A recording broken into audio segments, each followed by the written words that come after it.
नमस्कार दोस्तों, स्वागत है आपका एक और नए वीडियो में। दोस्तों, आज के इस वीडियो में हम बात करने वाले हैं बीओबीएसओ यानी bank of Baroda specialist officer की पोस्ट पर ऑनलाइन आवेदन स्टार्ट हो गया है। इसकी आवेदन प्रक्रिया 6 अगस्त से शुरू हो चुकी है। तो आज के इस वीडियो में हम आपको बीओबी स्पेशलिस्ट ऑफिसर की पोस्ट पर online form step by step fill करके दिखाने वाला हूं। तो वीडियो में लास्ट तक बने रहें ताकि कोई भी इंपॉर्टेंट जानकारी आपसे मिस ना हो। तो चलिए शुरू करते हैं। तो फ्रेंड्स, बीओबी स्पेशलिस्ट ऑफिसर की पोस्ट पर ऑनलाइन अप्लाई डेट जो है वो 6 अगस्त 2026 से लेकर 26 अगस्त 2026 तक रखा गया है।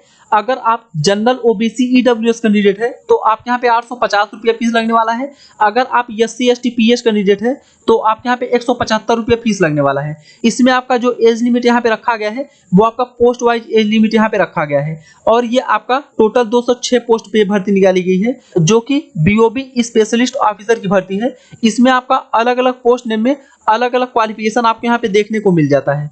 तो आप यहाँ पे जिस भी पोस्ट के लिए आवेदन करना चाहते हैं आप यहाँ पे चेक कर सकते हैं कि उस पोस्ट में आपका कौन सा क्वालिफिकेशन लगने वाला है। आप यहाँ पे चेक कर सकते हैं। जैसे आप यहाँ पे एक प्रोडक्ट मैनेजर डिजिटल लैंडिंग की पोस्ट है, इसमें आपका टोटल 5 सीट है। इसमें आपका bachelor degree any stream any university से पास आउट कैंडिडेट होना चाहिए और उसके साथ साथ आपका 3 साल का वर्क एक्सपीरियंस होना चाहिए, जिसमें आपका मिनिमम एज 23 साल होना चाहिए और मैक्सिमम एज आपका 35 साल होना चाहिए। और भी आपके यहाँ पे अलग अलग पोस्ट नेम शो हो जाता है। जैसे आप यहाँ पे एक technical senior manager civil engineer की पोस्ट है, इसमें आपका टोटल 6 पोस्ट है। इसमें आपका बीई या बीटेक सिविल इंजीनियरिंग से पास आउट कैंडिडेट होना चाहिए और उसके साथ साथ आपका 7 साल का वर्क एक्सपीरियंस होना चाहिए। इसमें आपका एज लिमिट जो रखा गया है वो आपका 28 साल से लेकर 40 साल तक होना चाहिए। तो मेरे कहने का मतलब है आप यहाँ पे अलग अलग पोस्ट नेम और उसमें आपका अलग अलग क्वालिफिकेशन देखने को मिल जाता है। तो आप यहाँ पे जिस भी पोस्ट के लिए एलिजिबल हैं आप यहाँ पे चेक कर सकते हैं कि उसमें आपका कौन सा क्वालिफिकेशन लगने वाला है। आप यहाँ पे चेक करेंगे, उसके बाद आपको अपने यहाँ पे डिटेल चेक करने के बाद उसके बाद आपको स्क्रॉल करके नीचे आना है। उसके बाद आपके यहाँ पे आपकी कैटेगरी वाइज वैकेंसी शो हो जाती है कि आपका किस कैटेगरी में कितना सीट होने वाला है। आप यहाँ पे चेक कर सकते हैं। आपके यहाँ पे अपना कैटेगरी वाइज वैकेंसी चेक करने के बाद उसके बाद आपको स्क्रॉल करके नीचे आना है। अगर आपको इस भर्ती के बारे में और अच्छे जानकारी चाहिए तो आप स्क्रॉल करके नीचे आएंगे। उसके बाद आप यहाँ पे डाउनलोड नोटिफिकेशन पे क्लिक करेंगे। उसके बाद आप अपना नोटिफिकेशन यहाँ से डाउनलोड करेंगे। उसके बाद आप अपनी जानकारी यहाँ पे चेक कर सकते हैं कि इसमें आपकी एलिजिबिलिटी क्राइटेरिया क्या होने वाली है और इसमें आपका एज लिमिट क्या होने वाला है और इसका अप्लाई प्रोसेस क्या होने वाला है। आपको अपनी जानकारी यहाँ पे अच्छे से चेक कर लेनी है। उसके बाद आपको अपना ऑनलाइन आवेदन करना है। तो इसको ऑनलाइन आवेदन करने के लिए आपको बैंक APPS wep.bankofbaroda.bank.in की वेबसाइट पे आना होगा। इस वेबसाइट का लिंक मैं आप लोग वीडियो के डिस्क्रिप्शन में दे दूंगा। आप लोग वहां से क्लिक करके डायरेक्ट इस वेबसाइट पे आ जाएंगे। इस वेबसाइट पे आने के बाद अगर आप लोगों ने इस वेबसाइट का इस्तेमाल करके पहले अपना रजिस्ट्रेशन किया है तो आप यहाँ पे लॉगिन पे क्लिक करेंगे। उसके बाद आपके यहाँ पर अपना रेफरेंस नंबर फिल करना है। जो भी आपने रजिस्ट्रेशन करते समय आपको अपना रेफरेंस नंबर मिला है वो रेफरेंस नंबर आपके यहाँ फिल करना है। उसके बाद ये वेरिफिकेशन कोड यहाँ पे फिल करना है। उसके बाद प्रोसीड पे क्लिक करना है। जैसे ही आप यहाँ पे प्रोसीड पे क्लिक करेंगे तो आप अपने अकाउंट में सक्सेसफुली लॉगिन हो जाएंगे। उसके बाद आप अपना ऑनलाइन आवेदन यहाँ से कर सकते हैं। अगर आप इस वेबसाइट पे पहली बार आ रहे हैं और आप बिल्कुल फ्रेश कैंडिडेट है तो आपके यहाँ पे अपना रजिस्टर पे क्लिक करना है। रजिस्टर पे क्लिक करने से पहले आपके यहाँ पे अपना डिपार्टमेंट नेम सेलेक्ट करना है। आप जिस भी डिपार्टमेंट के लिए अप्लाई करना चाहते हैं आप अपना यहाँ पे डिपार्टमेंट नेम यहाँ पे सेलेक्ट करेंगे। उसके बाद आपके यहाँ पे रजिस्टर पे क्लिक करना है। रजिस्टर पे क्लिक करते ही आपके सामने आपका रजिस्ट्रेशन पेज ओपन हो जाता है। सबसे पहले आपको अपना पोस्ट सेलेक्ट करना है। आपने जो भी डिपार्टमेंट यहाँ पे सेलेक्ट किया है उस डिपार्टमेंट में आपका जो भी पोस्ट यहाँ पे है वो आपके यहाँ पे शो हो जाता है। ध्यान है, आप जो भी यहाँ पे पोस्ट सेलेक्ट करेंगे उस पोस्ट के अकॉर्डिंग आपको अपना क्वालिफिकेशन यहाँ पे देना होगा। तो आपके पास जो भी क्वालिफिकेशन है आप उस क्वालिफिकेशन के अकॉर्डिंग आपके यहाँ पे अपना पोस्ट सेलेक्ट करना है।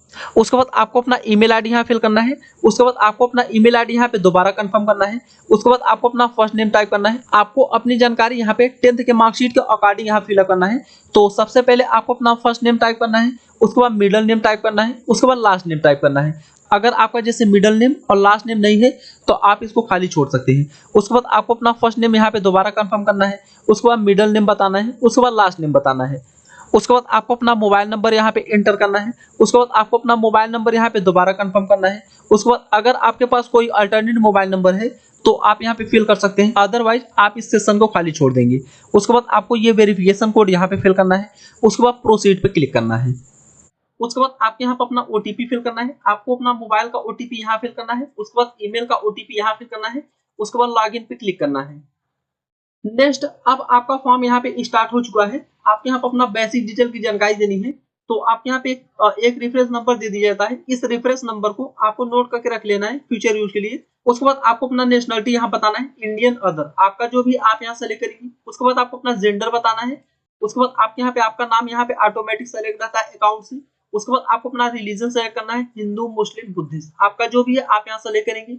उसके बाद आपको अपना कैटेगरी यहाँ सेलेक्ट करना है, आपका जो भी कैटेगरी है जनरल, ओबीसी, एससी, एसटी जो भी है आप यहाँ सेलेक्ट करेंगे। उसके बाद जो भी आपने यहाँ पे अपना कैटेगरी सेलेक्ट किया उसमें आपका कास्ट नेम क्या है, मतलब रियल कास्ट नेम आपका क्या है आप यहाँ पे टाइप करेंगे। उसके बाद आपको अपना फादर नेम टाइप करना है, उसके बाद मदर नेम टाइप करना है। उसके बाद अगर आप यहाँ पे जिससे कोई रियल सेल्समैन है तो आप यहाँ पे यस करके उसके बाद उसकी जानकारी दे सकते हैं। अगर नहीं है तो आप यहाँ पे सिंपली नो करेंगे। उसके बाद अगर आप यहाँ पे जैसे कोई डिसेबिलिटी पर्सन है तो आप यहाँ पे यस करेंगे। उसके बाद आपको अपना टाइप ऑफ डिसेबिलिटी बताएंगे। उसके बाद कितने परसेंटेज डिसेबिलिटी है आप यहाँ बताएंगे। अगर आप यहाँ पे जैसे डिसेबिलिटी कैंडिडेट नहीं है तो आप यहाँ पे सिंपली नो करेंगे। उसके बाद आपसे यहाँ पूछा जाता है क्या आप जुड़वा भाई बहन है, अगर है तो आप यहाँ पे यस करेंगे। उसके बाद जुड़वा भाई बहन जो भी है आप यहाँ पे उनका नाम टाइप करेंगे। उसके बाद जेंडर क्या है, मतलब मेल है फीमेल है आप यहाँ बताएंगे। अगर जैसे आप जुड़वा भाई बहन नहीं है तो आप यहाँ पे सिंपली नो करेंगे। उसके बाद आपके यहाँ पर अपना मैरिटल स्टेटस बताना है, मैरिड अनमैरिड आपका जो भी है आप यहाँ सेलेक्ट करेंगे। उसके बाद अगर आप यहाँ पे जैसे मैरिड सेलेक्ट करते हैं तो आपको अपना स्पाउस नेम बताना, मतलब पत्नी का नाम यहाँ पे बताना होगा। उसके बाद आपको अपना डेट ऑफ बर्थ सेलेक्ट करना है, इस कैलेंडर से आपको अपना डेट बताना है। उसके बाद मंथ बताना है, उसके बाद ईयर बताना है। आपको अपना डेट ऑफ बर्थ सेलेक्ट करना है। उसके बाद अगर आप यहाँ पे जैसे कोई माइनॉरिटी कम्युनिटी से बिलोंग करते हैं तो आप यहाँ पे यस करके उसके बाद उसकी जानकारी दे सकते हैं। अगर नहीं करते तो आप यहाँ सिंपली नो करेंगे। उसके बाद आपको यहाँ पे सेव एंड प्रोसीड पे क्लिक करना है। नेक्स्ट आपके यहाँ पर अपना एड्रेस डिटेल की जानकारी देनी है। तो एड्रेस डिटेल में सबसे पहले आपको अपना विलेज एंड पोस्ट का नाम यहाँ पे टाइप कर देना है। उसके बाद आपको अपना पोस्ट ऑफिस और तहसील का नाम यहाँ पे टाइप कर देना है। उसके बाद आपको अपना सिटी यहाँ पे टाइप कर देना है। उसके बाद आपका पिन कोड क्या आता है आप अपना पिन कोड यहाँ पे टाइप करेंगे। उसके बाद आपको अपना स्टेट सेलेक्ट करना है, आप जिस भी स्टेट से बिलोंग करते हैं आपको अपना स्टेट सेलेक्ट करना है। उसके बाद आपको अपना डिस्ट्रिक्ट यहाँ पे बताना है, आपका जो भी डिस्ट्रिक्ट है आप अपना डिस्ट्रिक्ट यहाँ से ले करेंगे।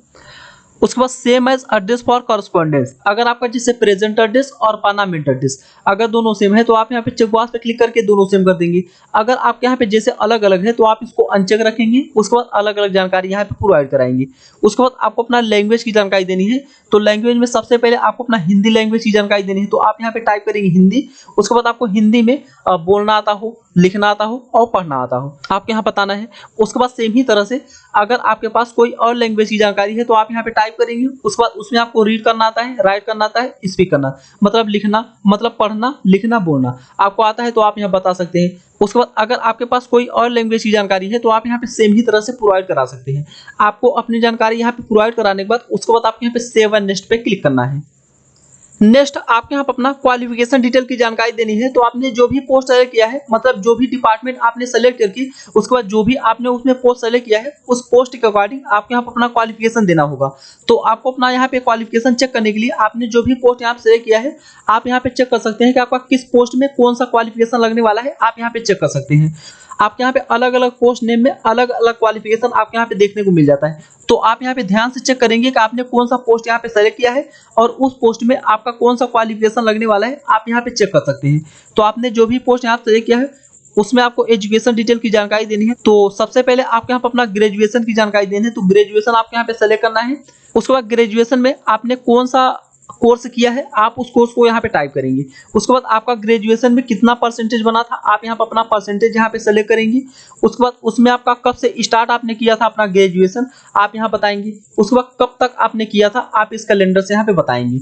उसके बाद उसमें आपका इंस्टीट्यूट या यूनिवर्सिटी नेम क्या है आप यहाँ पे टाइप करेंगे। उसके बाद सेम ही तरह से अगर आपके पास कोई और एसेंशियल क्वालिफिकेशन की जानकारी है तो आप यहाँ पे सेम ही तरह से प्रोवाइड करा सकते हैं। उसमें आपका क्वालिफिकेशन नेम क्या है आप यहाँ बताएंगे। उसके बाद उसमें आपका परसेंटेज क्या है आप यहाँ पे सेलेक्ट करेंगे। उसके बाद कब से आपने स्टार्ट किया था आप इस कैलेंडर से बताएंगे। उसके बाद कब तक आपने किया था आप यहाँ पे इस कैलेंडर से बताएंगे। उसके बाद उसमें आपका इंस्टीट्यूट या यूनिवर्सिटी नेम क्या है आप यहाँ बताएंगे। सेम ही तरह से अगर आपके पास कोई और भी क्वालिफिकेशन है तो आप यहाँ पे ऐड कर सकते हैं।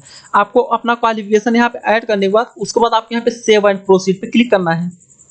नेक्स्ट आपने यहाँ पर अपना वर्क एक्सपीरियंस की जानकारी देनी है। तो आपने जो भी पोस्ट यहाँ पे सेलेक्ट किया है उस पोस्ट में आपका कितने साल का वर्क एक्सपीरियंस मांगा गया है, आप अपने वर्क एक्सपीरियंस की जानकारी यहाँ पे प्रोवाइड कराएंगे। तो उसमें आपका ऑर्गेनाइजेशन नेम क्या है आप यहाँ बताएंगे, उसके बाद उसमें आपका जॉब रोल क्या है आप यहाँ पे टाइप करेंगे, उसके बाद उसमें आपका पोस्ट हेल्ड क्या है, मतलब किस पोस्ट पे आपने यहाँ पे कार्य किया था, आप अपना पोस्ट नेम यहाँ पे टाइप करेंगे। उसके बाद आपको अपना एक्सपीरियंस सर्टिफिकेट यहाँ पे अपलोड करना है। आप यहाँ पे चूज फाइल क्लिक करके उसके बाद जहां भी आपका एक्सपीरियंस सर्टिफिकेट रखा है आप उस पर क्लिक करेंगे, उसके बाद ओपन करेंगे तो आप यहाँ पे वर्क एक्सपीरियंस जो है वो अपलोड हो जाता है। उसके बाद आपने अपना वर्क एक्सपीरियंस जो है वो आपने कब से स्टार्ट किया था आप यहाँ बताएंगे इस कैलेंडर से, उसके बाद कब तक आपने किया था, मतलब कब तक आपने किया था आप यहाँ पे इस कैलेंडर से बताएंगे। उसके बाद आप अपने एक्सपीरियंस की जानकारी यहाँ पे डिटेल में यहाँ पे पूरी टाइप करेंगे। आपको अपने वर्क एक्सपीरियंस की जानकारी यहाँ पे डिटेल में टाइप करने के बाद उसके बाद आप यहाँ पे ऐड एंड सेव पे क्लिक करके आप अपना वर्क एक्सपीरियंस की जानकारी यहाँ पे ऐड एंड सेव करेंगे। उसके बाद आपको यहाँ पे प्रोसीड पे क्लिक करना है। नेक्स्ट आपके यहाँ पे अपना डॉक्यूमेंट अपलोड करना है। डॉक्यूमेंट में सबसे पहले आपको अपना फोटोग्राफ अपलोड करना है। फोटोग्राफ का आपके यहाँ पे गाइडलाइन दिया गया कि आपका फोटोग्राफ जो है वो 20 KB से लेकर 50 KB के बीच होना चाहिए, जेपीजी या जेपीईजी फॉर्मेट में।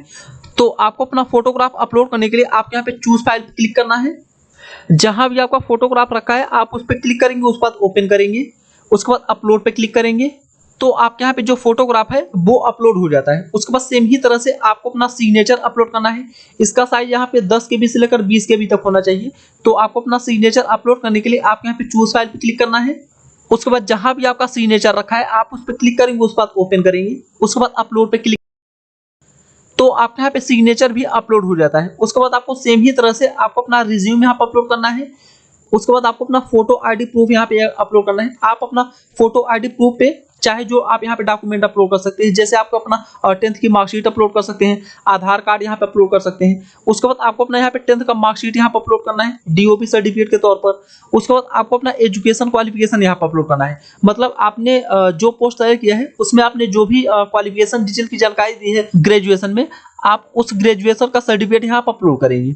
उसके बाद आपको अपना 3 मंथ का यहाँ पे सैलरी स्लिप यहाँ पर अपलोड करना है। आपको 3 मंथ का इसमें अपलोड करना है, उसके बाद 3 मंथ का इसमें अपलोड करना है, उसके बाद 3 मंथ का इसमें अपलोड करना है। आपको यहाँ पर अपना 3 मंथ का यहाँ पे सैलरी स्लिप अपलोड करना है। उसके बाद आपको अपना कास्ट सर्टिफिकेट यहाँ पर अपलोड करना है, मतलब आपका जो जाति प्रमाण पत्र होता है आप अपना जाति प्रमाण पत्र यहाँ पर अपलोड करेंगे।